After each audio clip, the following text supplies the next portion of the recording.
Here in California, we have a few unique things that contribute to our daily driving headaches. The first is that our gas prices are rising above $4 a gallon, which makes filling up cringeworthy. The second thing is that we have notoriously bad traffic. And if you want to combat those two things, you have only a couple options. The first of which is going the electric vehicle or hybrid route so you can get that HOV lane. The second is to go for this, a two-wheeled vehicle. And if you're going to go that option, you want something that's comfortable and has some utility. Honda thinks its 2015 NC700 is the best of those options. Let's see if it is.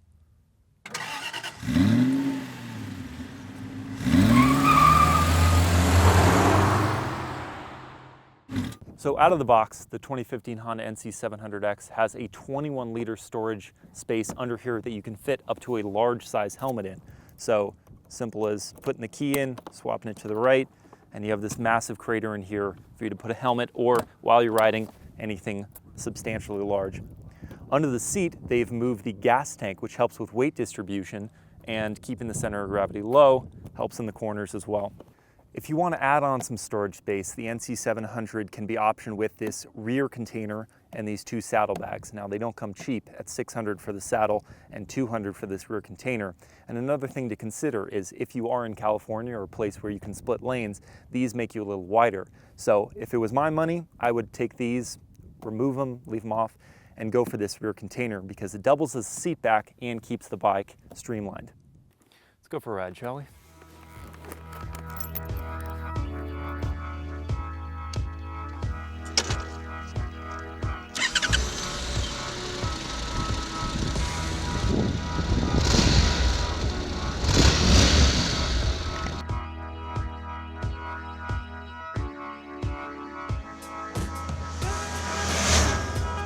So for 2015, the NC700 comes in two flavors. There's the normal 6-speed manual, or as this bike is equipped, the 6-speed dual clutch transmission that comes with ABS. The ABS, the stopping power is phenomenal, 320 millimeter front rotors and 280 millimeter rear.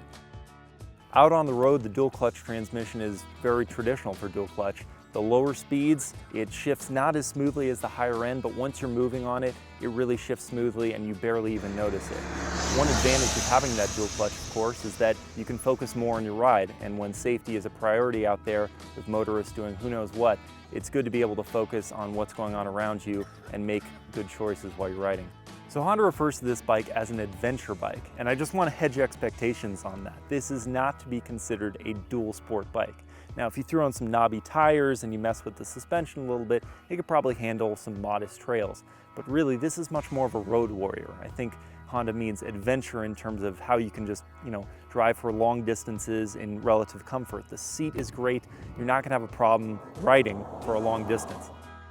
So as I mentioned, there were two flavors for the NC700.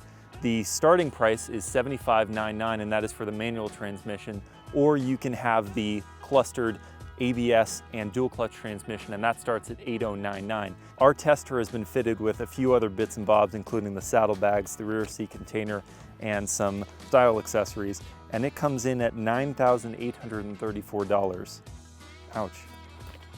So the NC700 has two driving modes. There's normal driving mode, and if you toggle this little switch here, you can get into sport mode. I found myself in sport mode almost the entire time riding it because drive mode quickly shifts through the gears, and for city driving, it's pretty annoying, and at highway speeds, if you need to make a lane change or something, you're finding yourself without power because you're in those upper gears. Sport mode will hold on to that gear, and yes, while it's using a little extra fuel, you're grateful to have it when you're riding. Two of the most useful features on this bike I found were the e-brake, which you can sort of park in any situation and feel comfortable, not just relying on the kickstand to hold your bike in place.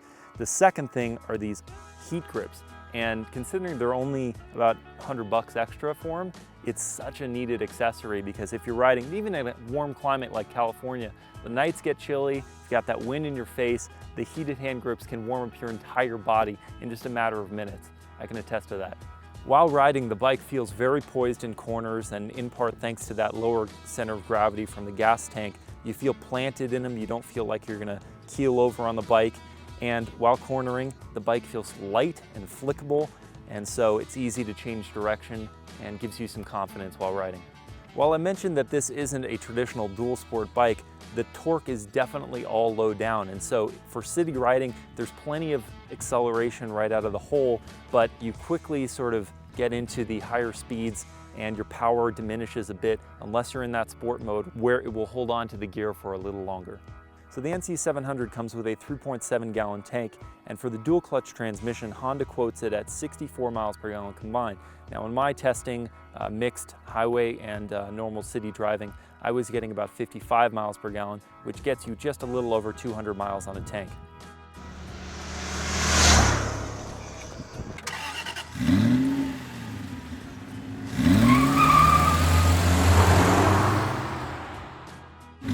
So, as I mentioned, the first reason I don't like these saddlebags is because it makes you wider, which can become an issue in traffic. The second reason is because they really make it a pain in the ass to get on and off the bike. So it got on gracefully. Getting off is, yeah, it's also, just, you look great doing it.